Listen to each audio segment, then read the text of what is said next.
আচ্ছা, একটু শুরু করি আমরা। হ্যাঁ,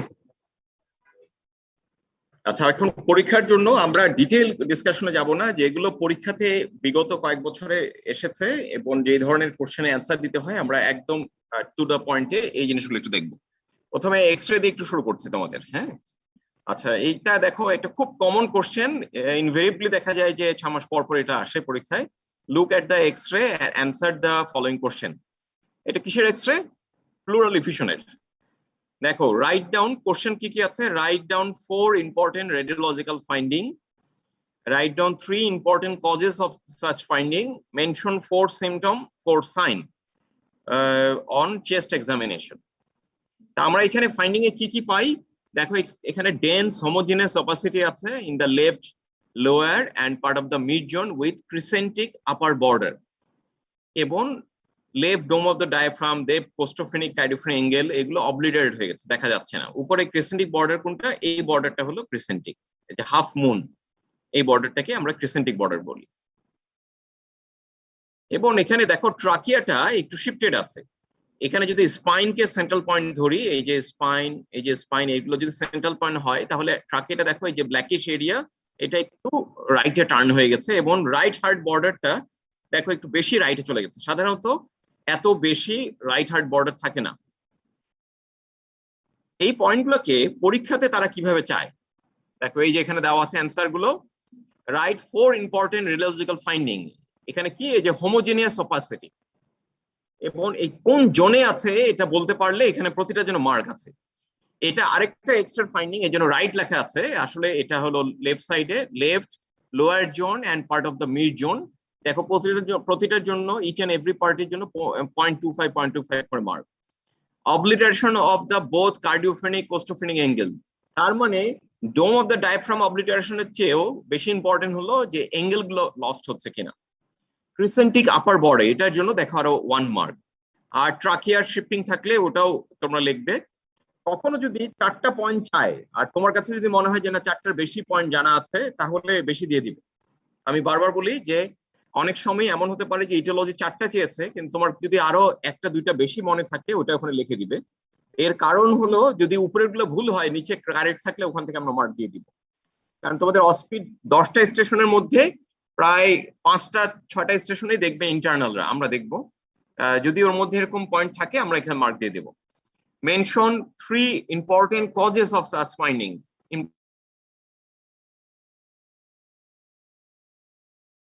আমরা টিউবারকুলার প্লুরাল ইফিউশন, শুধু টিউবারকুলোসিস না লিখে টিউবারকুলার প্লুরাল ইফিউশন, এটা দেখলে বেশি মার্ক পাওয়া যায়। এর পরের কজ কি? ব্রঙ্কোজেনিক কার্সিনোমা হতে পারে। এছাড়া প্যারা নিউমোনিক, এই যে মাঝখানে যে লেখা আছে প্যারা নিউমোনিক, আমরা এই টার্মটা উল্লেখ করব। লাস্ট পয়েন্ট হলো যে pulmonary infection. This are the 4 most common causes of unilateral pleural effusion. Number 1 tubercular pleural effusion, number 2 bronchogenic carcinoma, number 3 parapneumonic effusion, number 4 pulmonary infarct. Mention 4 symptom and 4 sign on the chest examination. Symptom কি কি হবে? আমরা জানি যে infusion মানে একদিকে লাংয়ের space occupy করে রাখলে তার কাফ হবে, জ্বর হবে, হেমোটাইসিস হবে, চেস্ট পেইন হবে, ওয়েট লস হবে।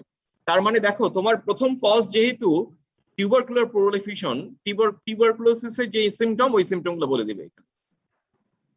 যেহেতু first cause, most common cause is the tubercular pleural effusion, that's why the commonest feature of tuberculosis are the symptom of this X-ray: fever, cough, hemoptysis, chest pain and weight loss. আচ্ছা, effusion, plural ইফিউশনে আমরা chest এক্সামিনেশনে যা যা পেয়ে থাকি, এগুলোই হলো তার sign. প্রথমে হলো দেখো পালপেশনে, আমরা পালপেট না করলেও কি দেখতে পারি, ইন্সপেকশনে চেস্টাল মুভমেন্ট রেস্ট্রিক্টেড থাকতে পারে। যেদিকে ইফিউশন হবে ওদিকে চেস্টাল মুভমেন্ট রেস্ট্রিক্ট থাকবে। On palpation, trachea shifted towards the opposite side, apex beat also shifted to the opposite side. অথবা লেফট সাইড ডিফিউশন হলে অ্যাপেক্স বিটটা নন পালপেবল হতে পারে। In case of left side diffusion, apex bit may be non palpable. Percussion node will be dull. কি ধরনের ডাল হবে? আমরা সাধারণত লিখবো উডি ডাল, না সরি উডি ডাল, স্টোনি ডাল। স্টোনি ডাল, আমি কারেক্ট করছি, for pleural effusion dullness is stony ডাল। আমরা এখানে স্টোনি ডাল কথাটা লিখলে মোস্ট অফ দ্য এক্সামিনাররা এটাতে খুশি হয় এবং ফুল মার্ক দেয়। অসকালটেশনে দেখো breath sound will be diminished or absent, and vocal resonance is also diminished or absent হবে। This is the common presentation of a pleural effusion X-ray. তবে কিছু কিছু ক্ষেত্রে আমরা এই লাস্ট যে কোশ্চেনটা আছে এখানে সাইন সিম্পটম না চেয়ে তারা তোমাদেরকে ইনভেস্টিগেশন চেতে পারে। দেখো আমাদের এখানে আছে আরো, এটাও প্লুরাল এফিউশন এক্স-রে। দেখো এটা ম্যাসিভ এফিউশন, একদম অ্যাপেক্স পর্যন্ত ভরে গিয়েছে এবং ক্রিসেন্টিক বর্ডারটা দেখো এই যে এখানে ছোট্ট অল্প একটু ক্রিসেন্টিক বর্ডার আছে, এবং এই যে ট্রাকিয়া দেখো অপোজিট সাইড শিফটিং হয়ে গেছে এবং মেডিস্টিনাম হার্ট শ্যাডোটাও দেখো রাইট সাইডে শিফটেড হয়ে গেছে। এটা ইউনিভার্সিটির এক্স-রে। এবং এখানে কোশ্চেনের মধ্যে দেখো 3 নম্বর কোশ্চেনটা একটু আলাদা, ডিফার কোশ্চেন। 3 নম্বর কোশ্চেনটা কি আছে, write down other 5 investigation laboratory investigation to establish the aetiology. Other 5 মানে তোমার কাছে তো এক্স-রে করা আছে, আমরা other than the X-ray what are the investigation you want to do. Number 1 should be CBC with ESR. CBC with ESR. CBC তে কি পাওয়া যেতে পারে? আমরা জানি যে টিবিতে কোন কাউন্টটা বাড়ে? লিম্ফোসাইট বাড়বে। আর ESR should be high. ESR আমাদের হাই ESR হবে। এবং সিবিসির আরেকটা ফাইন্ডিং হলো যে হেমোগ্লোবিনটা কম থাকবে।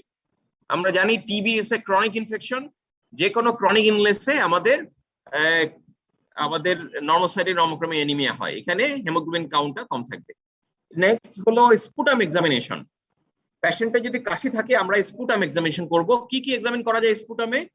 Sputum for Gram staining, culture sensitivity, AFB staining, malignant cell এবং স্পুটাম কালচার ফর টিউবারকুলোসিস। এটা কিন্তু আলাদা culture. Normal culture sensitivity for sputum is took 3 days বা 72 hours। একটা নর্মাল কালচার সেন্সিটিভিটি করতে আমাদের 72 ঘন্টা সময় লাগে, কিন্তু culture for tuberculosis it took 4 to 6 week. TB culture করতে 4 to 6 উইকস সময় লাগে। তাহলে স্পুটামে আমরা এই টেস্টগুলো করতে পারি, Gram staining, AFB staining, normal sputum culture এবং কালচার ফর টিউবারকুলোসিস, এবং লাস্ট ওয়ান হলো স্পুটাম ফর ম্যালিগন্যান্ট সেল। আমরা স্পুটামের মধ্যেও ম্যালিগন্যান্ট সেল পেতে পারি। এরপরে ইনভেস্টিগেশন হলো এমটি বা মন্টো টেস্ট। আমরা লেফট আর্মের এই জায়গায় এমটি টেস্ট করা হয়, লেফট আর্মের এই ফোর আর্মে এখানে এমটি টেস্ট করা হয়। এমটি টেস্টেও এটা 72 আওয়ার্স পরে আমাদের রেজাল্ট দেওয়া হয়, 3 দিন পরে। এরপরে প্লুরাল ফ্লুইড স্টাডি, আমরা প্লুরাল ফ্লুইড ড্র করতে পারি এবং এটা স্টাডি করব। এটাই most authentic plural fluid study. তোমাদেরকে যদি একটা ডেফিনিট টেস্টের কথা বলে তোমরা বলবে প্লুরাল ফ্লুইড স্টাডি। এখন প্লুরাল ফ্লুইড স্টাডি কি কি দেখা হয়? আমরা প্রথমে ফ্লুইডের কালারটা দেখব, যেটার কথা এখানে লেখেনি। ফ্লুইডের কালারটা যদি স্ট্র কালার হয়, স্ট্র কালার কেমন, ইয়েলোইশ কালার অথবা ইউরিন কালার, তাহলে আমরা বুঝবো it's a tuberculosis, it's a case of tuberculosis. বা এটার আরেকটা নাম আছে হলো অ্যাম্বার কালার। অনেকগুলো নামে ডাকা হয়, এইটাকে বলা হয় straw colour, amber colour, yellowish অথবা urine colour. All are the same for tuberculosis.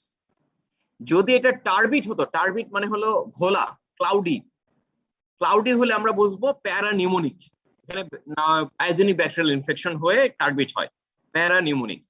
যদি হেমোরেজিক হয়, ব্লাড স্টেইন থাকে, তাহলে বুঝবো কি এটা ব্রঙ্কোজেনিক কার্সিনোমা, ব্রঙ্কোজেনিক কার্সিনোমা। যদি ব্লাড স্টেইন হয় it's because of bronchogenic carcinoma.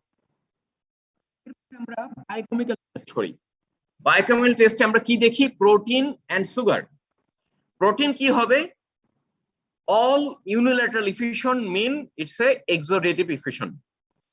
যতগুলো ইউনিল্যাটারাল ইফিউশন আছে, ইউনিল্যাটারাল ইফিউশন মানে এটা এক্সুডেটিভ, এবং এক্সুডেটিভ মানে হলো এখানে প্রোটিনটা ইনক্রিজ করবে, প্রোটিন মোর। তাহলে প্রোটিন এখানে বেশি থাকবে।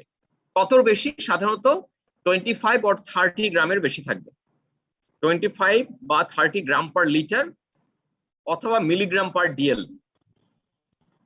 এরপরে আমরা কি করতে পারি? বায়োকেমিক্যাল টেস্টের মধ্যে আরেকটা আছে সুগার। যদি এটা পায়োজেনিক ইনফেকশন হয় তাহলে সুগার কমে যাবে, অনেক ড্রপ করে যাবে, কারণ এই যে পায়োজেনিক ব্যাকটেরিয়া গুলো এই সুগারটাকে ইউটিলাইজ করে ফেলবে। এছাড়া টিউবারকুলোসিস হলেও সুগার লেভেল কম থাকবে। বায়োকেমিক্যাল টেস্ট ছাড়া আমরা সাইটোলজিক্যাল টেস্ট করি। সাইটোলজিক্যাল টেস্ট মানে হলো সেল দেখব। আমরা যেমন সিবিসি তে দেখি ঠিক একই রকম এখানে টোটাল সেল দেখব। সাধারণত প্লুরাল ফ্লুইডে টোটাল সেল থাকে হলো 0 to 5। যদি 5 এর বেশি থাকে তাহলে আমরা বুঝবো যে সেল কাউন্ট ইনক্রিজ, এবং ইনক্রিজ হলে which kind of cell is increase in important. If it's a case of tuberculosis, the lymphocyte will be increased. If it's a case of pyogenic bacteria or parapneumonic, then neutrophil will be increased. Or in case of malignancy, the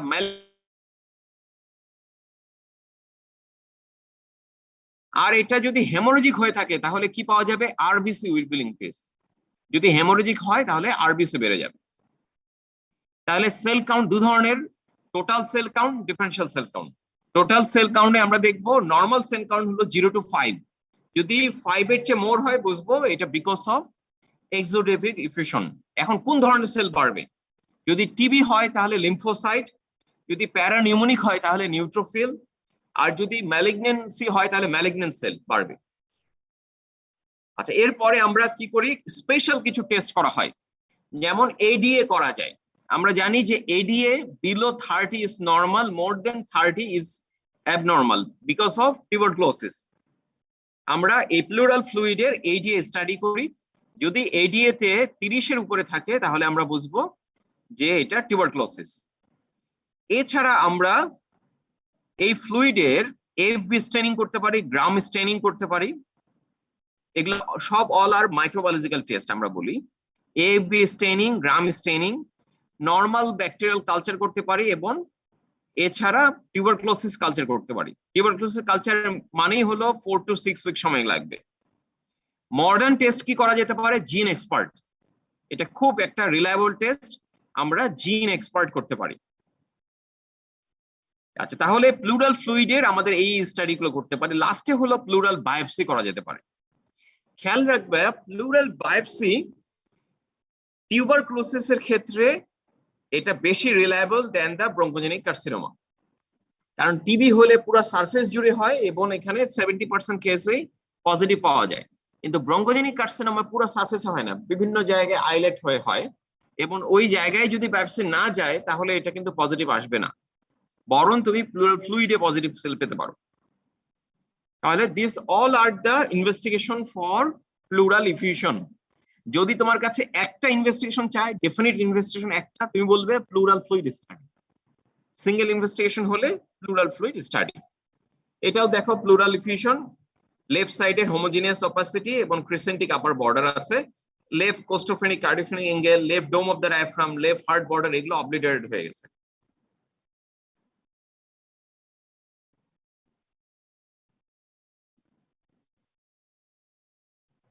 এই মাহমুদ, এরপরে 5th এর class কয়টা থেকে হয় এখানে? 12টা থেকে, তাহলে 12টা শেষ করতে হবে। ওকে, আচ্ছা এখন আমরা এই এক্সরেটা একটু দেখব। দেখো এই এক্সরেটা কোনো কিছু ডিফারেন্ট করা যাচ্ছে কিনা। এখানেও দেখো ডেন্স হোমোজেনাস অপাসিটি, পুরোটাই হোমোজেনাস অপাসিটি, কিন্তু কোনো ক্রিসেন্টিক আপার বর্ডার নাই। অল দ্য জোনস, সবগুলা জোনসেই অপাসিটি। আরেকটা মজার জিনিস হলো trachea shifted towards the same side. দেখো এই যে কালো blackish, this one is the trachea.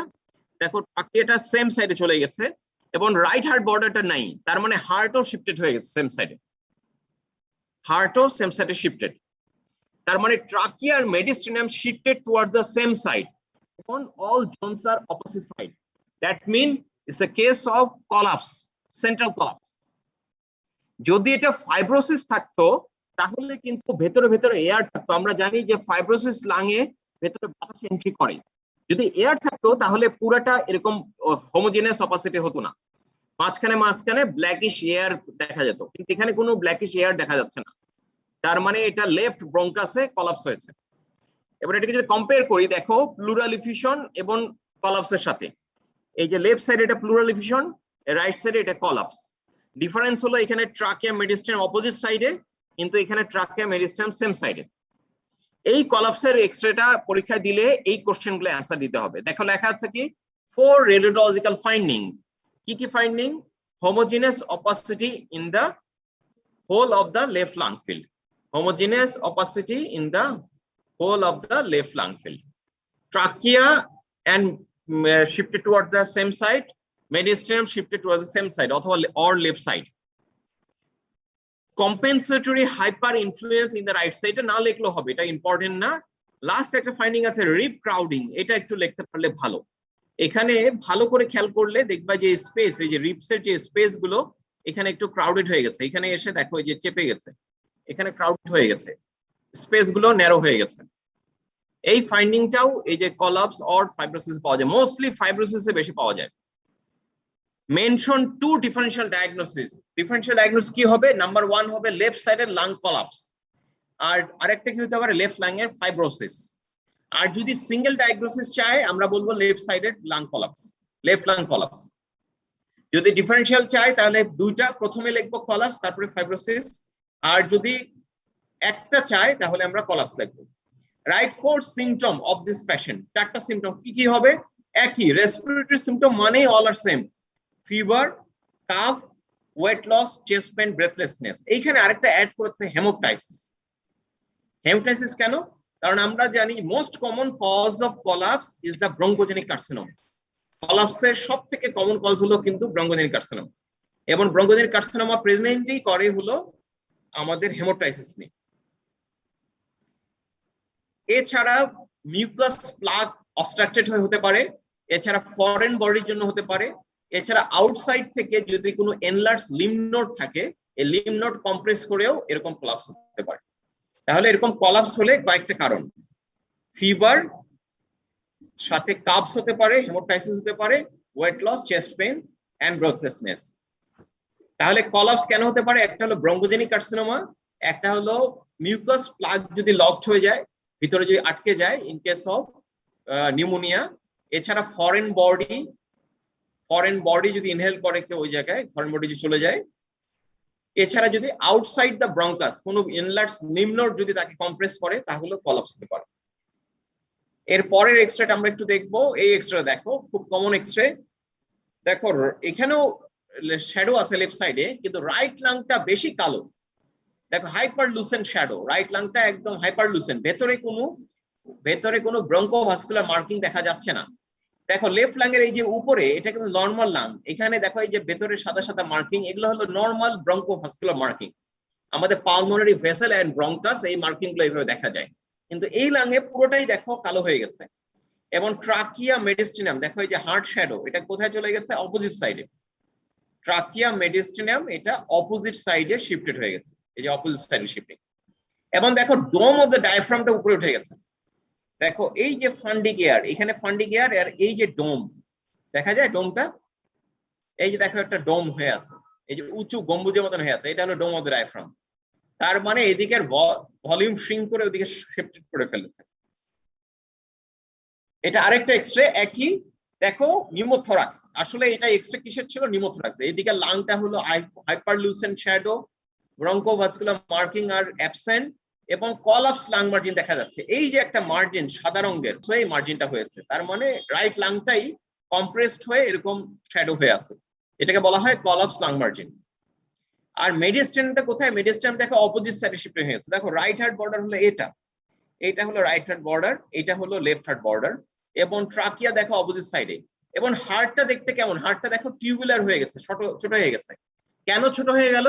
কারণ এইদিকে হলো কলাপস লাং, এদিকে তাকে কম্প্রেস করছে, অপোজিট সাইডে লাং টিস্যু, দুইটা মিলে হার্টটা কম্প্রেসড হয়ে ন্যারো হয়ে গেছে। এইটাতে কি কি ফাইন্ডিং দিতে হবে? দেখো এই যে আরেকটা, এখানেও হাইপারলুসেন্ট শ্যাডো, আর এইটা হলো কলাপস লাং। এই যে এখানে একটু সাদা দেখা যাচ্ছে, এটা হলো কলাপস লাং। তাহলে হার্ট কোথায়? হার্ট বর্ডার এখানে চলে গেছে স্পাইনের সাথে। তাহলে এটা কিন্তু হার্ট বর্ডার না, এটা কলাপস লাং। হার্ট বর্ডারটা অলওয়েজ দেখবা যে এরকম কনভেক্স একটা বর্ডার থাকবে, এরকম থাকবে না। এখন দেখি কি কি অ্যান্সার দিতে হবে আমাদেরকে। রাইট ইম্পর্টেন্ট রেডিওলজিক্যাল ফাইন্ডিং, কি কি ফাইন্ডিং হবে?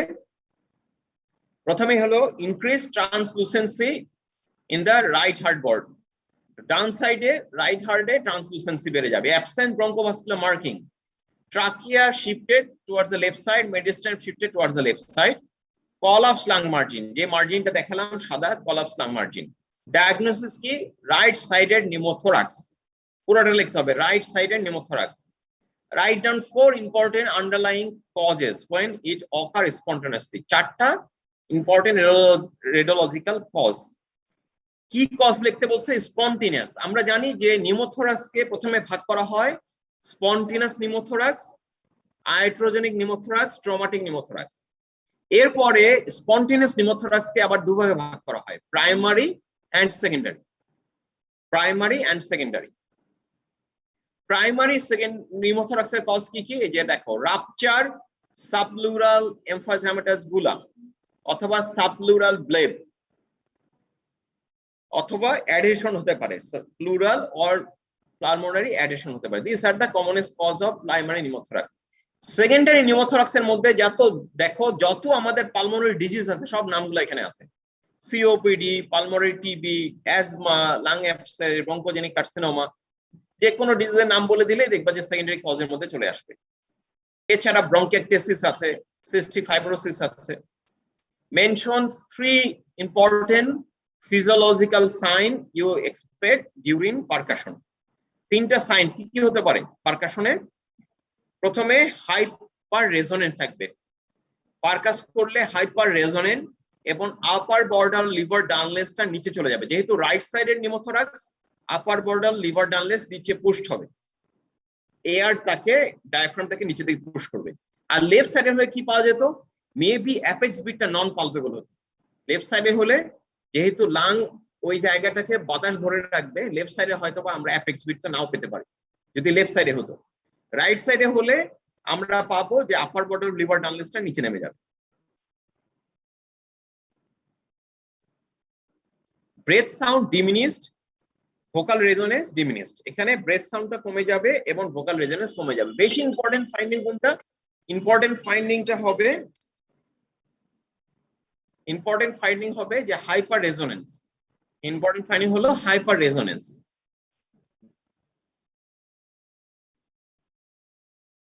এটা হলো হাইড্রোনিউমোথরাক্স। এটা তোমাদের ক্লিনিক্যাল পরীক্ষার জন্য লাগবে, এটা এক্সরে আমাদের পরীক্ষাতে আছে, আমরা দেখাবো। হসপিটালের জন্য আপাতত লাগবে না। এটা হাইড্রোনিউমোথরাক্স কেন? নিচে দেখো ডেন্স হোমোজেনাস অপাসিটি, কিন্তু উপরের মার্জিনটা হলো হরিজন্টাল। লাং টিস্যু থাকলে মার্জিনটা ক্রিসেন্টিক হয়, লাং টিস্যু যেহেতু নাই, এয়ার আছে, এই জন্য মার্জিন হরিজন্টাল। এবং এই জায়গায় দেখো বেশি কালো, হাইপারলুসেন্ট, এবং এখানে ব্রঙ্কোভাস্কুলার মার্কিং নেই। এইদিকে দেখো এগুলো ব্রঙ্কোভাস্কুলার মার্কিং, এই যে সাদা সাদা রেডিয়েটিং শ্যাডো, এগুলো ব্রঙ্কোভাস্কুলার মার্কিং। তাহলে রাইট সাইডে এটা কি? এটা হলো কলাপস লাং মার্জিন। এই সাদাটা হলো কলাপস লাং মার্জিন, এটা কলাপস লাং মার্জিন। এটা হলো হাইপারলুসেন্ট শ্যাডো, অ্যাবসেন্ট অফ ব্রঙ্কোভাস্কুলার মার্জিন। আর এখানে আছে আমাদের ফ্লুইড, এই জন্য এটাকে বলা হয় হাইড্রোনিউমোথরাক্স। এটাও হাইড্রোনিউমোথরাক্স। এটা পরীক্ষার এক্সরে আইবা বোর্ডে থাকে, এই এক্সরেটা আমাদের রাজীব স্যারের কাছে আছে, উনি পরীক্ষাতে দেয়। দেখো এটা হরিজন্টাল শ্যাডো মানে উপরে এয়ার আছে, আর এই মার্জিনটা হলো কলাপস লাং মার্জিন, এটাই হলো কলাপস লাং মার্জিন। তাহলে নিউমোথরাক্স কোথায়? নিউমোথরাক্স এই যে বাইরের দিকে, এই যে অল্প একটু নিউমোথরাক্স বাইরের দিকে। এইটা কি? এই যে টিউবের মতন, এটা হলো ইন্টারথোরাসিক টিউব। দেখো একটা টিউবলাইট স্ট্রাকচার আছে, এই টিউবলাইট স্ট্রাকচারটা এটা হলো ইন্টারথোরাসিক টিউব। এই টিউবটা দেওয়ার কারণে নিউমোথরাক্সটা একটু এক্সপ্যান্ড করে গেছে, মানে কমে গেছে নিউমোথরাক্সটা, লাং এক্সপ্যান্ড করে গেছে। এটাও হাইড্রোনিউমোথরাক্স। এখন আসি আমরা এই শ্যাডোগুলোতে আসবো কমনলি। ছবিগুলো দেখো, এখানে দেখো রাইট লাং এর অ্যাপেক্সে, upper zone of the right lung এ এখানে শ্যাডো দেখা যাচ্ছে, যেটা ইনহোমোজেনাস অপাসিটি। এখানেও একটা inhomogeneous opacity in the apex. কি কি লিখতে হবে finding? Right 3 important radiological finding. কি লিখবো? Inhomogeneous or patchy opacity. কোথায় আছে? Right upper zone. এবং এখানে একটু ক্যাভিটেশন আছে। ক্যাভিটেশন কি? এই যে দেখো শ্যাডোটার মাঝখানে এখানে একটু কালো শ্যাডো হয়ে আছে না, এই যে এটাকেই ক্যাভিটি বলে। এটা কেউ বলতে পারলে ভালো মার্ক পাবে, আর না বলতে পারলে নাই।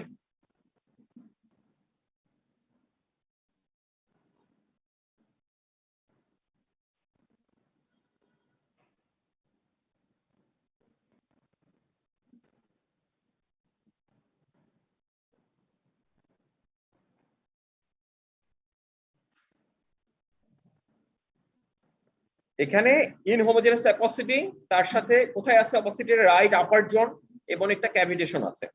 ডায়াগনোসিস কি হবে? আমরা জানি আপার রিজনে অপাসিটি মানে number 1 is the pulmonary tuberculosis, এরপরে হলো নিউমোনিক কনসলিডেশন, তারপরে হলো ব্রঙ্কোজেনিক কার্সিনোমা।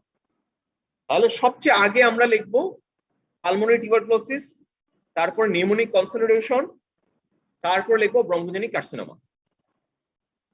আচ্ছা, লাস্টে কি আছে? Write down 3 other important laboratory investigation to support the etiological diagnosis. কি কি হতে পারে? সিবিসি উইথ এসআর, আবার একই রকম সিবিসি উইথ এসআর। এরপরে আমরা স্পুটাম এক্সামিন করব। স্পুটাম এর আগে পড়িয়েছি, একই জিনিস। স্পুটামের আমরা এপি স্টেনিং, গ্রাম স্টেনিং করব, কালচার সেন্সিটিভিটি করব, স্পুটামের ম্যালিগন্যান্ট সেল দেখব, এছাড়া জিন এক্সপার্ট করতে পারি স্পুটামের, এছাড়া পিসিআর করা যেতে পারে। এরপরে ইনভেস্টিগেশন হলো আমরা MT or tuberculin test, Mantoux test or tuberculin test. আচ্ছা, একটু তোমাদেরকে বলে রাখি, ভুলে যাব। রাজীব স্যার বলেছে এই তোমাদের সাথে যারা পরের যে একটা ডিফল্টার গ্রুপ আছে ওদের পরীক্ষা আগে হতে পারে, ক্লিনিক্যাল পরীক্ষা। আচ্ছা, যদি আগে হয়, স্যার বলেছে আজকে 1:30 2টার দিকে স্যারের রুমে ওদের কাউকে গিয়ে একটু দেখা করতে স্যারের সাথে। ঠিক আছে, তোমাদের ওদের নাম্বার থাকলে একটু জানিয়ে দিবে। হ্যাঁ হ্যাঁ, তোমরা যারা অনলাইনে আছো তাদেরকে বলছি, রাজীব স্যার বলেছে তোমাদের পরে যে ডিফল্টার গ্রুপ যাদেরকে জয়েন করানো হয়েছে পরীক্ষায়, তাদের রিপ্রেজেন্টেটিভ যারা আছো বা নেপালি কেউ যদি থাকো হোস্টেলে, আজকে 1:30টার দিকে রাজীব স্যারের রুমে গিয়ে স্যারের সাথে একটু দেখা করতে বলেছে। সবাইকে যেতে হবে না, কয়েকজন গিয়ে একটু দেখা করবে, স্যার একটু কিছু কথা বলবে। স্যার আমরা ওল্ড কারিকুলামে কি যাব স্যার? হ্যাঁ, ডিফল্ট ওর কারিকুলামে যাবে। জি স্যার। আচ্ছা, তোমাদের মধ্যে থেকে যারা আশেপাশে আছো বা হোস্টেলে আছো, স্যার বলেছে কয়েকজনকে এসে একটু দেখা করতে, স্যার কোনো ইনস্ট্রাকশন দিবে কিছু। আচ্ছা, এখন এটার পরে আমরা পরের এক্সরেতে চলে যাচ্ছি। দেখো, এটাও একই এক্সরে, একই কোশ্চেন।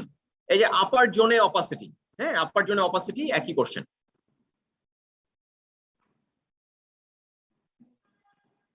দেখো, এখানে এইটার সিনারিও দেওয়া আছে, তার সাথে কোশ্চেন আছে। 25-year-old male presented with high fever মানে high grade fever, cough, right chest pain for 5 days। দেখো, ডিউরেশন কিন্তু 5 days, এবং এক্সরে হলো এটা। অনেকে মনে করতে পারে যে স্যার এটা তো আপার জন্য অপাসিটি, এটা টিবি আগে হবে, কিন্তু সিনারিওটা দেখো, হাই গ্রেড ফিভার এবং 5 days এর হিস্ট্রি। টিবি কখনো 5 days এর হিস্ট্রি হবে না। টিবি হলো, টিবি মানেই মোর দেন 2 to 3 weeks, এবং টিবির ফিভার মানেই হলো লো গ্রেড ফিভার। তার মানে এখানে তোমাকে আগে কি বলতে হবে? আগে নিউমোনিয়া বলতে হবে। এখন এখানে কোশ্চেন কি হবে? Write down important radiological finding. দেখো, homogeneous opacity, right upper zone of lung. What is the likely diagnosis consider? কি হবে? প্রথমেই লিখতে হবে নিউমোনিয়া বা নিউমোনিক কনসলিডেশন। সবচেয়ে বেস্ট হলো pneumonic consolidation. Mention 3 auscultatory finding for the affected area. কি কি হতে পারে auscultatory finding? Bronchial breath sound, আমরা জানি ওখানে ব্রেথ সাউন্ড ব্রঙ্কিয়াল হবে যেহেতু pneumonic consolidation. Increase vocal resonance, crepitation পাওয়া যেতে পারে, এবং প্লুরাল রাব পাওয়া যেতে পারে। প্লুরাল রাব পাওয়া যেতে পারে। All are the auscultatory finding. কেউ যদি প্লুরাল রাব নাও লেখো, উপরে 3টা লিখলেও হয়ে যাবে। Bronchial breath sound, increase vocal resonance এবং ক্রিপিটেশন। এই Mahmud, mention for investigation for this patient. 4টা ইনভেস্টিগেশন। কি কি ইনভেস্টিগেশন হবে? CBC with SR, sputum for Gram staining, একই রকম, sputum for CS, blood for CS, and blood urea. Okay.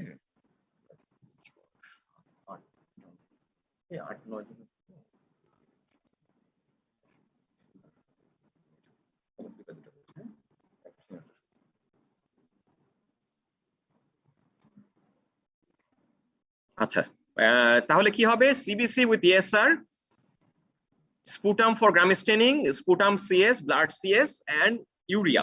এগুলো আমরা সময় নষ্ট করছি না, এগুলো সব তোমাদের করা হয়ে গেছে। দেখো, mention 3 criteria for assessment of severity. 3টা ক্রাইটেরিয়া কি কি? আমরা জানি যে নিউমোনিয়া অ্যাসেস করার জন্য আমরা কার্ভ 65 স্কোরিং করি, CURB 65। এই কার্ভের যে পয়েন্টগুলো থাকে ওই পয়েন্টগুলো এখানে আছে। কি কি আছে? যেমন এজ 65 ইয়ার্স, কনসাস লেভেল দেখবা, তারপরে রেসপিরেটরি রেট দেখবা, ব্লাড প্রেশার, ব্লাড ইউরিয়া, এই পয়েন্টগুলো আমরা দেখে থাকি। Write down 4 common complication. Complication কি কি হতে পারে? Complication of pneumonia. নিউমোনিয়ার কমপ্লিকেশন কি কি? প্লুরাল ইফিউশন ডেভেলপ করতে পারে, লাং অ্যাবসেস হতে পারে, সেপ্টিসেমিয়া হতে পারে, মায়োকার্ডিটিস হতে পারে, অ্যাট্রিয়াল ফিব্রিলেশন হতে পারে, রেসপিরেটরি ফেলিওর হতে পারে। This are the complication of pneumonia. তোমাদের ভাইভাতে জিজ্ঞেস করলেও এগুলো বলবে। This are the complication pneumonia: pleural effusion, lung abscess, septicaemia, myocarditis, atrial fibrillation, respiratory failure. এটাও একই কোশ্চেন। আচ্ছা, এই এক্সট্রাটা খেয়াল রাখবা, এই অপাসিটি, ইনহোমোজেনাস অপাসিটিটা কোথায়? অপাসিটিটা দেখো নিচের দিকে, লোয়ার জোনে, এবং মার্জিনটা ইরেগুলার। দেখো উপরে মনে হচ্ছে মার্জিনটা রেডিয়েটিং হয়ে গেছে, মার্জিনটা ছড়িয়ে গেছে এভাবে। নিচের দিকে হলে এরকম যদি ছড়ানো মার্জিন থাকে, এটাকে বলি আমরা সান রে অ্যাপারেন্স। সান রে অ্যাপারেন্স কিসে বেশি পাওয়া যায়? Bronchogenic carcinoma. তাহলে এখানে bronchogenic carcinoma number 1 cause, number 2 হলো নিউমোনিক কনসলিডেশন, টিউবারকুলোসিস হলো পরে, কারণ টিবির শ্যাডো গুলো মোস্টলি হলো আপার জোনে পাওয়া যায়, তাহলে টিবি পরে হবে। এটাও ইউনিভার্সিটি কোশ্চেন। দেখো প্যাচি অপাসিটি বা ইনহোমোজেনাস অপাসিটি কোথায় আছে? লাংয়ের অ্যাপেক্সে বা আপার জোনে। লাংয়ের আপার জোনে বা অ্যাপেক্সে আছে, তার মানে এটা টিবি আগে, বাকি কোশ্চেন সব এক। এটাও ইউনিভার্সিটি, দেখো অ্যাপেক্সে অপাসিটি বা আপার জোনে, কজ হলো টিউবারকুলোসিস। কোশ্চেন সব ঘুরে ফিরে একই কোশ্চেন। এটাও টিবি, এটাও টিবি। আচ্ছা, এখন এটাতে আসি। এটা ভাইবা বোর্ডে আসতেছে না, ভাইবা বোর্ডে আসে কিন্তু অসপিতে আমাদের এখনো পর্যন্ত দেয়নি। এটা লাং অ্যাবসেস। কুইক যদি বলি, এটা একটা রাউন্ডেড সার্কুলার অপাসিটি যেটার ভেতরে এয়ার ফ্লুইড লেভেল আছে। ফ্লুইড কেন? দেখো এই যে এখানে ডেন্স অপাসিটি উইথ উপরে বর্ডারটা হলো হরিজন্টাল। হরিজন্টাল বর্ডার মানে উপরে বাতাস, নিচে পানি। এটা এক্স-রে অফ লাং অ্যাবসেস। এটা rounded or circular opacity with air fluid level. এই যে লাং অ্যাবসেস, এটাও লাং অ্যাবসেস। দেখো এটা সার্কুলার অপাসিটি উইথ ভেতরে এই যে এয়ার ফ্লুইড লেভেল, ভেতরে এয়ার ফ্লুইড লেভেল আছে।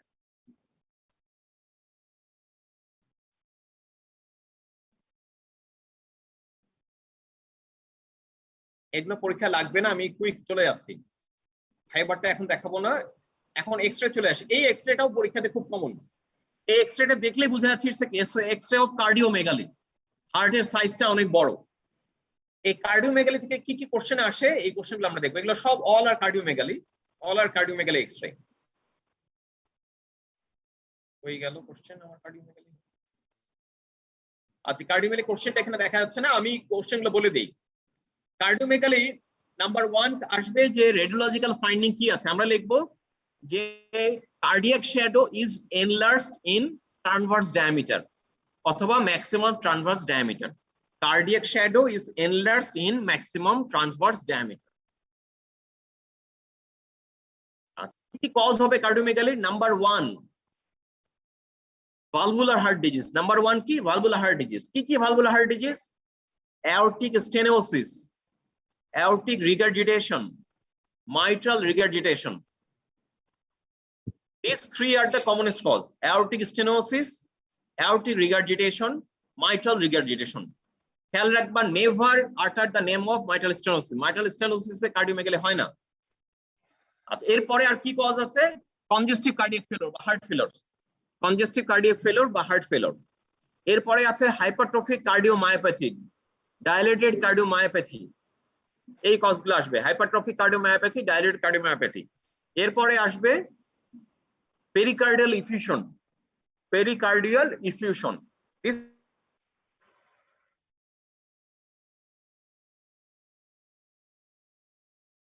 ইনভেস্টিগেশন কি কি করব? আমার এক্সরে করা আছে, আমি ইসিজি করব, ইকোকার্ডিওগ্রাফি করব, কালার ডপলার ইকোকার্ডিওগ্রাফি, এবং করোনারি এনজিওগ্রাম করব।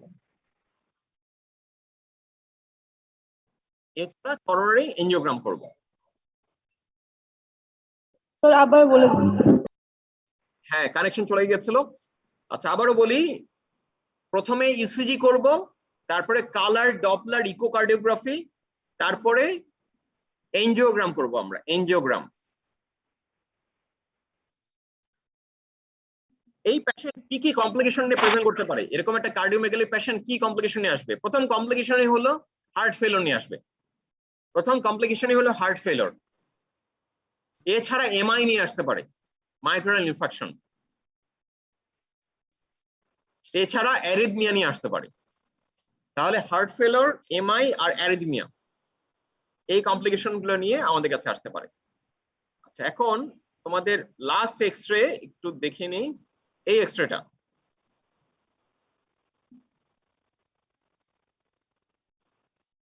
দেখো, এটা এক্সরে স্কাল, স্কালের এক্সরে, এবং এখানে দেখো মাল্টিপল এই যে কালো কালো শ্যাডো আছে, এটা ল্যাটারাল ভিউ এবং এপি ভিউ, ল্যাটারাল এবং ইন্টারপোস্টার ভিউ।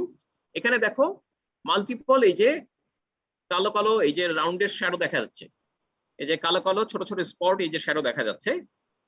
এটাকে কি লিখতে হবে? আমরা লিখবো X-ray skull AP and lateral view showing multiple osteolytic, multiple osteolytic punch out shadow. Punch out, punch out মানে মনে হচ্ছে এইভাবে হয়ে গেছে, এইভাবে পাঞ্চ করে নেওয়া হয়েছে। পাঞ্চ মেশিন দিয়ে যখন আমরা কাগজ ফুটা করি, দেখা যায় না শার্পলি জায়গাটা ফুটা হয়ে যায়, এটা দেখলে মনে হচ্ছে ওই ধরনের punch out shadow. Punch out shadow of variable size and shape. Punch out shadow of variable size and shape. X-ray skull, AP and lateral view showing multiple punch out osteolytic, multiple osteolytic punch out shadow of variable size and shape. Variable size and shape. Ki cause hobe? Number 1, multiple myeloma. Multiple myeloma. Number 2, কি হবে? হাইপারপ্যারাথাইরয়েডিজম, হাইপারপ্যারাথাইরয়েডিজম। Number 3 লাস্টে secondaries in the skull, secondaries in the skull. That mean there may be primary any site of tumour, secondary বোনসে metastasis হয়েছে।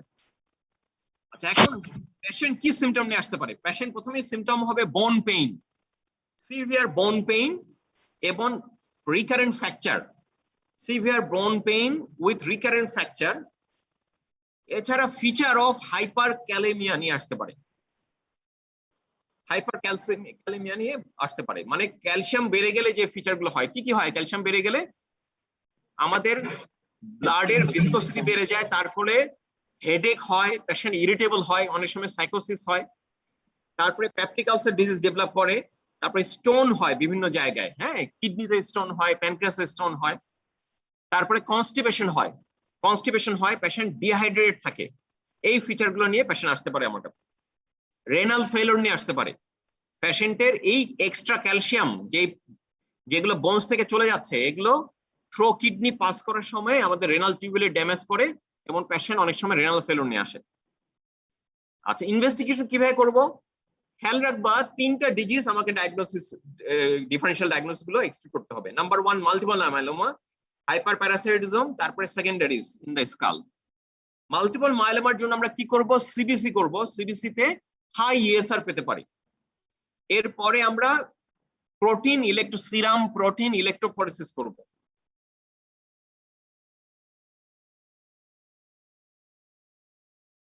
Serum protein electrophoresis. এছাড়া urine for Bence Jones protein, urine for Bence Jones protein. এছাড়া লাস্টে হলো bone marrow study. আমরা bone marrow study করলেও detect করতে পারি, বোন ম্যারো স্টাডি করলেও ডিটেক্ট করা যাবে যে এটা মাল্টিপল মাইলোমা কিনা। এখন হাইপার প্যারাথাইরয়েডের জন্য কি করতে পারি? হাইপার প্যারাথাইরয়েডের জন্য আমরা প্যারাথর্মোন লেভেল দেখব, প্যারাথর্মোন লেভেল। এছাড়া ব্লাডে ক্যালসিয়াম এন্ড ফসফেট লেভেল, ব্লাডের ক্যালসিয়াম এন্ড ফসফেট লেভেল। এছাড়া প্যারাথাইরয়েড গ্ল্যান্ড স্ক্যান করা যেতে পারে, প্যারাথাইরয়েড গ্ল্যান্ড স্ক্যান করা যেতে পারে।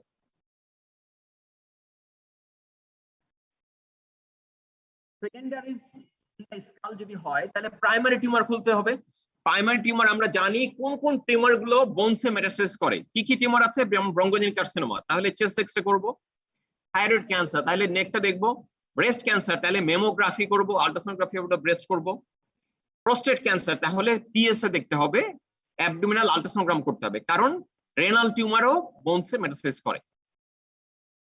তাহলে রেনাল প্রোস্টেট আর রেনাল দেখার জন্য আল্ট্রাসোনোগ্রাম এন্ড পিএসএ, ব্রেস্ট দেখার জন্য mammography and ultrasonography of the best, bronchogenic carcinoma দেখার জন্য চেস্ট এক্সরে, এছাড়া থাইরয়েড দেখার জন্য থাইরয়েড আল্ট্রাসোনোগ্রাম এবং থাইরয়েড স্ক্যান করা যেতে পারে।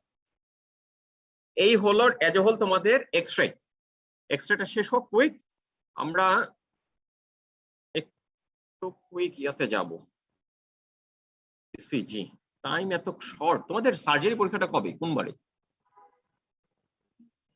হ্যাঁ, মানে শনিবারে হলো মেডিসিন আর সার্জারি তাহলে সোমবার, একদিন পরে সোমবার, মানে আসলে গ্যাপ আছে, একদিন গ্যাপ আছে। তাহলে সার্জারি আজকে না, 23 তারিখে। আচ্ছা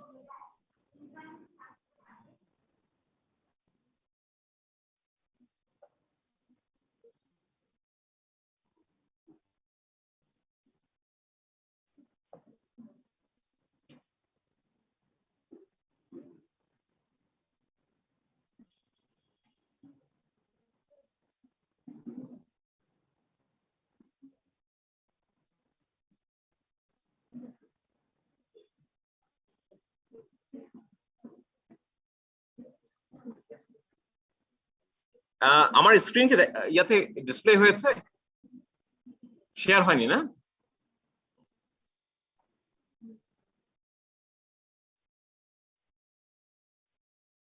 মাহমুদ ওদেরকে এখনই দিয়ে দাও। হ্যাঁ দিয়ে দাও এর মধ্যে, কারণ 12টায় ক্লাস শুরু হবে তো এর মধ্যে খেতে দেখতে।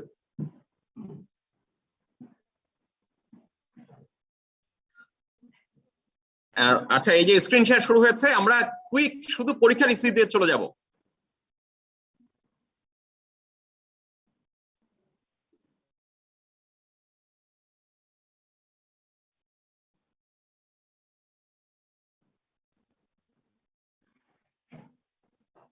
এটা একটা নরমাল ইসিজি। দেখো এখানে নরমাল সাইনাস রিদম, আমরা দেখলাম যে রিদম এখানে দেখো রেগুলার। কিভাবে বুঝবো? দেখো এই যে আর ওয়েভ থেকে আর ওয়েভ, আর ওয়েভ থেকে আর ওয়েভ, এই ডিসটেন্স গুলো একদম রেগুলার, এবং সামনে এই যে পি ওয়েভ আছে, তারপরে কিউ, আর তারপরে এস, তারপরে টি, এটা নরমাল। এখানে হার্ট রেট কিভাবে আমরা দেখি? হার্ট রেট আমরা দেখি যে একটা আর ওয়েভ থেকে আরেকটা আর ওয়েভ, এর মাঝখানে কয়টা স্কোয়ার আছে, লার্জ স্কোয়ার, এই যে 1 2 3 4, চারটা লার্জ স্কোয়ার। তাহলে চারটা থাকা মানে হার্ট রেট কত? 75। 300 কে আমরা এটাতে ভাগ দিলে এভাবে বের করি। তা আমরা এটা সহজভাবে খেয়াল রাখার জন্য আমরা তোমাদেরকে শিখিয়েছিলাম এই জিনিসটা।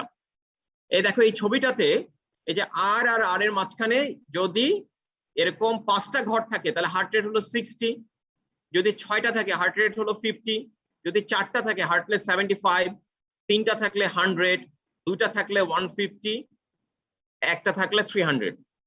এটা আমরা পরীক্ষার জন্য মুখস্থ করে ফেলবো, তাহলে পরীক্ষার সময় আর ওখানে 300 কে ভাগ দিতে হবে না। তাহলে মাঝখানে এই যে ঘরগুলো, এই স্কোয়ার গুলো, এই যে এখানে দেখুন এটা একটা স্কোয়ার, এটা একটা স্কোয়ার, এটা একটা স্কোয়ার, এই যে একটা স্কোয়ার, এই স্কোয়ার গুলো, তাহলে মাঝখানে ইয়ে আসলে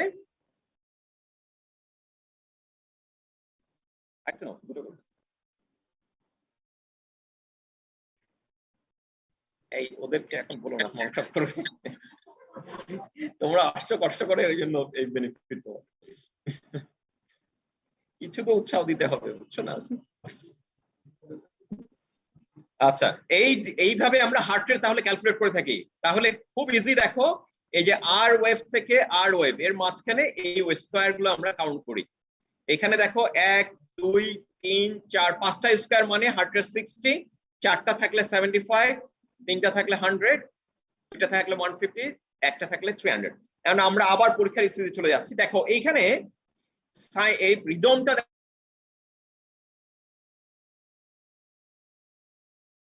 কিন্তু মাঝখানে কত ঘর আছে? দেখো অনেকগুলো ঘর, 1 2 3 4 5 6, 6টা ঘর।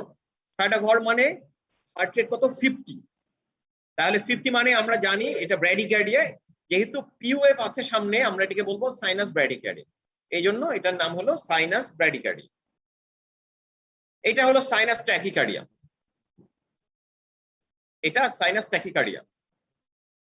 সাইনাস ট্যাকিকার্ডিয়া কেন? দেখো ওয়েভগুলোর মাঝখানে এটা হার্ট রেট অনেক বেশি, প্রায় 150 বা তার বেশি, এবং পিওএফ সবগুলোতে আছে। পিওএফ থাকা মানে এটাকে সাইনাস বলবো, এবং হার্ট রেট বেশি মানে এটা ট্যাকিকার্ডিয়া বলবো। এখন পরীক্ষার ইসিতে আমরা যদি যাই,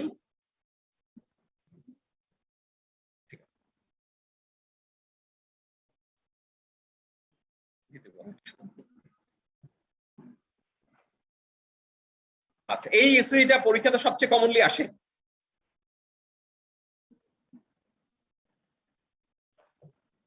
এই ইসিটা পরীক্ষাতে সবচেয়ে কমনলি আসে। এখানে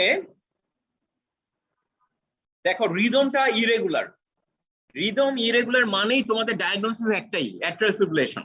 এখানে রিদম দেখো ইরেগুলার রিদম, ডায়াগনোসিস হবে অ্যাট্রিয়াল ফিব্রিলেশন।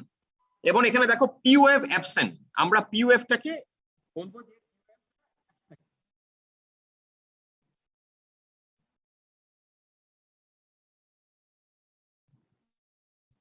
শেয়ারে আছে না,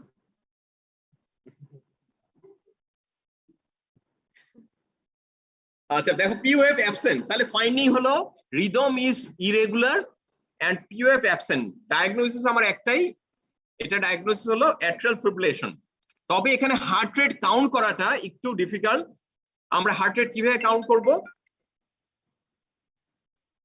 হার্ট রেট কাউন্ট করার একটা মেথড পরীক্ষাতে আমরা দেখে থাকি যে এইখান থেকে এইভাবে ঘরগুলো কাউন্ট করি।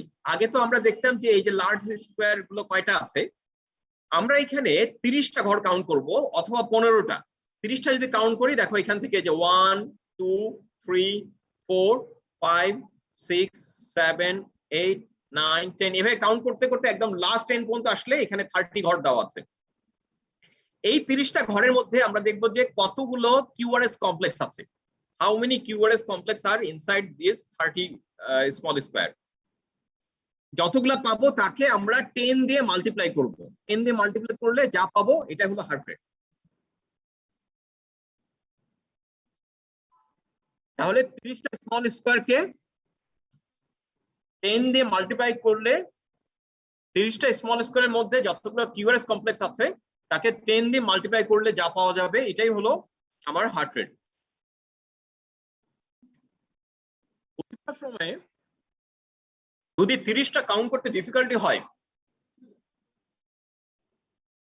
যদি ডিফিকাল্টি হয় 30টা কাউন্ট করতে, যদি ডিফিকাল্ট হয় তাহলে আমরা 15টা কাউন্ট করি এবং 15টা কাউন্ট করে ওটাকে আমরা 20 দিয়ে মাল্টিপ্লাই করছি।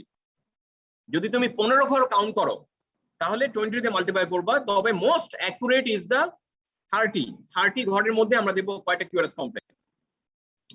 এইটা পরীক্ষার একটা ইসিজি। দেখো পরীক্ষাতে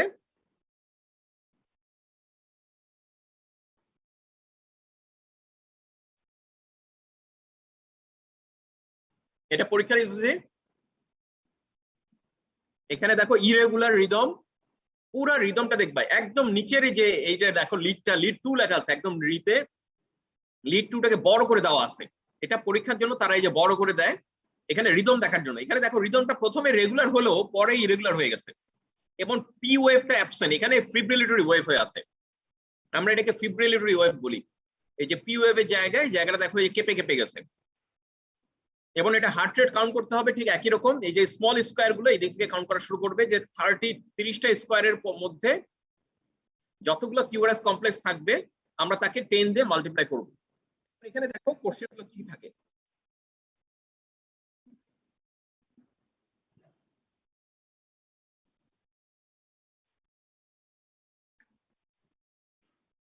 Write down 3 important abnormal findings. প্রথমে হলো irregular rhythm, P wave absent, presence of fibrillatory wave, heart rate is more than 100. এখানে গ্রসলি তারা বলে দিয়েছে more than 100.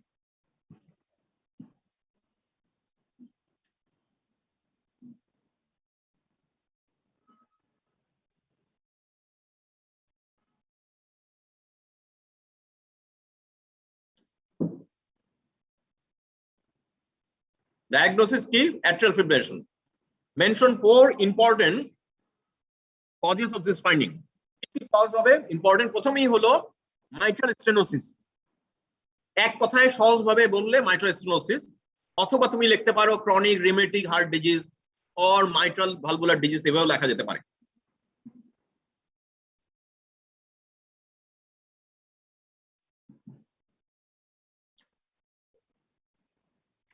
এরপরে কজ হলো ইসকেমিক হার্ট ডিজিজ, তারপরে থাইরোটক্সিকোসিস, তারপরে হলো idiopathic or loan atrial fibrillation, তারপরে হচ্ছে কার্ডিওমায়োপ্যাথি, তারপরে আছে pneumonia. This are the commonest causes.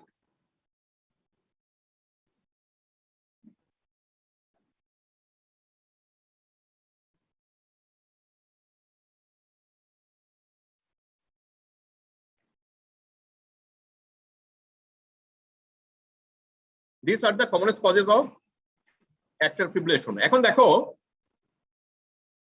what a write down of complication. একটা চেয়েছে কিন্তু তারা অ্যানসারে দেখো দুটো দেওয়া আছে, এই জন্য তোমাদেরকে আমরা বলি যে সবসময় এক্সট্রা জানা থাকলে লিখে দিবে। কমপ্লিকেশন কমনলি হলো, প্রথমেই হলো থ্রম্বোএম্বোলিজম অথবা ইসকেমিক স্ট্রোক হতে পারে। Thromboembolism or ischaemic stroke. এর পরেরটা হলো লেফট হার্ট ফেলোর অথবা হার্ট ফেলোর লিখলেও হবে, left heart failure or heart failure লিখলেও হবে।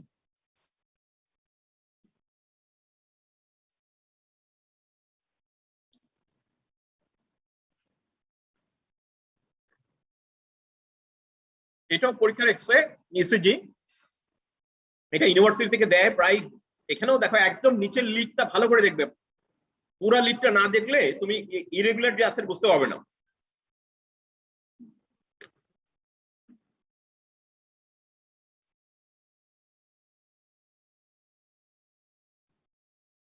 দেখো কোশ্চেন একই ঘুরে ফিরে, একই ফাইন্ডিং, একই ওই যে 4 কজেস এবং 2 কমপ্লিকেশন।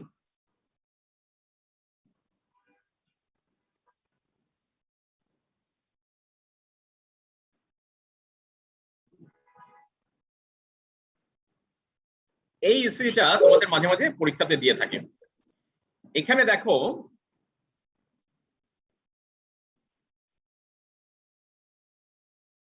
রিদম গুলো রেগুলার, একটা আর্ট থেকে আরেকটার ডিস্টেন্স রেগুলার, এবং হার্ট রেটটা দেখো অনেক কম। দেখো মাঝখানে অনেকগুলো ঘর, মাঝখানে এই যে 1 2 3 4 5 6, আর একটু যদি ধরি 7 হতে পারে।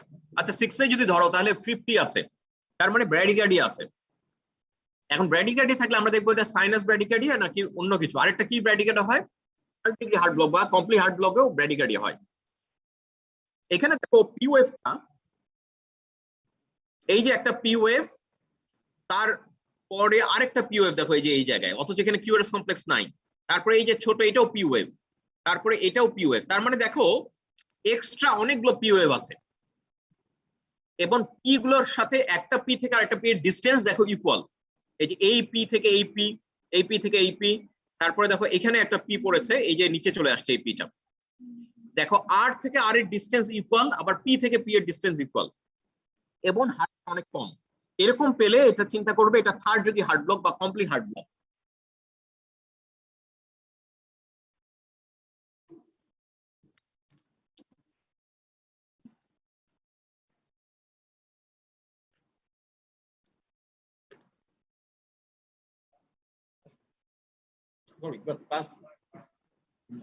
আর 1 মিনিট ছেড়ে দেবো। বসো বসো বসো, ইয়া আছে সেটা আছে, বসো তো।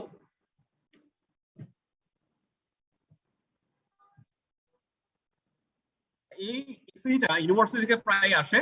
এখানে দেখো একদম লাস্ট ওয়েভটা দেখবে, লাস্ট ওয়েভে রিদমটা দেখো রেগুলার, পি থেকে পি এর ডিসটেন্স রেগুলার, কিন্তু মাঝখানে অনেকগুলো ঘর, এই যে 1 2 3 4 5 6 7টা ঘর। তার মানে হার্ট রেট 40 বা বিলো 40 হয়ে আছে।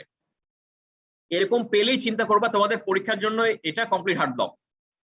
এবং মাঝখানে পি ওয়েভ গুলা দেখো অনেক দূরে দূরে পি ওয়েভ গুলো, এই যে একটা পি ওয়েভ, এই যে একটা পি ওয়েভ, এই যে একটা পি ওয়েভ, অনেক দূরে দূরে পি ওয়েভ আছে। তাহলে বাকি ফাইন্ডিং গুলো কি হবে? বাকি ফাইন্ডিং গুলো এইটা দেখিয়ে আজকে আমি শেষ করব। কালকে সময় থাকলে আমি কালকে আবার তোমাদের রুবাইদ ভাইয়ের ক্লাসের আগে আমি একটু শর্টলি একটু বাকি গুলো দেখে দিব। দেখো এখানে কি দেওয়া আছে, পি আর ইন্টারভেল ইরেগুলার বা ভেরিয়েবল, কিন্তু পিপি ইন্টারভেল ফিক্সড, আর আর ইন্টারভেল ফিক্সড। আবারও দেখো ফাইন্ডিং গুলো, পি আর ইন্টারভেল ইরেগুলার, পিপি ইন্টারভেল ফিক্সড, আর আর ইন্টারভেল ফিক্সড, এবং হার্ট রেট দেখো বিলো 40। আমি একটু আগে বললাম না যেটা হার্ট রেট কাউন্ট করলে বিলো 40 আসবে। আর লাস্ট যে ফাইন্ডিংটা আছে যে টি ইনভার্সন এই লিডে, এটা না লিখলেও হবে। এটা ডায়াগনোসিস কি হবে? কমপ্লিট হার্ট ব্লক, অথবা এটাকে আমরা বলি 3rd degree heart block. 4 clinical sign. এই পেশেন্টে কি কি সাইন পাওয়া যাবে? Number 1 is the bradycardia, number 2 high volume pulse, number 3 wide pulse pressure, number 4 হলো cannon wave in the neck, cannon wave in the neck. এরপর হলো variable intensity first heart sound, variable intensity first heart sound. এই finding গুলো আমাদের পরীক্ষার জন্য commonly লাগবে। আমাদের এর বাইরে তোমাদের এমআই এর ইসিজি লাগবে এবং লেফট ভেন্ট্রিকুলার হাইপারট্রফি, দুটো ইসিজি বাকি আছে। এই দুটো আমি কালকে তোমাদেরকে রুবাইদ ভাইয়ের ক্লাসের আগে একটু শেষ করে দিব। তোমরা আমার আগের লেকচারগুলো একটু দেখবে, একটু নিজেরা উল্টালেও দেখবে যে ফাইন্ডিং গুলো বুঝতে পারবে। তাহলে আজকে এতটুকু থাকুক, বাকি আমরা কালকে চেষ্টা করব যে বাকি অস্পিক গুলো একদম কভার করতে। ওকে, থাকো, বেস্ট অফ লাক। আসসালামু আলাইকুম স্যার। আসসালাম, thank you very much. Thank you, sir.